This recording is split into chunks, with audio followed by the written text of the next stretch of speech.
Er zitten een heel soort Friezen thuis zonder werk. En daarom steekt de provincie honderden miljoenen euro's in onze economie.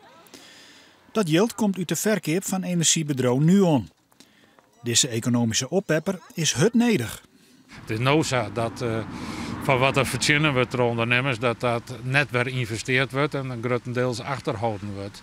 En dat in één keer dat vliegwiel weer aan de gang is, dan krijg je de economie weer aan de gang. Dus die rol kan het wel spelen, ja. Een van de problemen die het meest om een oplossing vraagt is de wenningmarkt en de minder-situatie in de bouw. Voor het verbetering van bestaande wenningen en nijbouw leidt er 64 miljoen euro kleer. Maar de crisis beheidt hem net aan de bouw alleenig.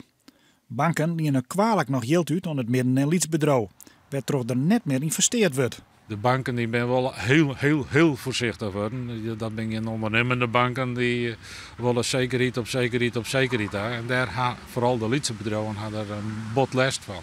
Dus wat dat betreft zou het wat helpen kunnen. Dus zwaargt de provincie voor 20 miljoen euro aan krediet. Er zijn ook bedrijfstakken die met wat provinciale help nog flink groeien kennen. Voorbeelden daarvan binnen de landbouw, watertechnologie en het toerisme. Zeker voor recreatieondernemers is het heel belangrijk dat ze investeren blijven. De gast die is verwend en die wil weer wat nees.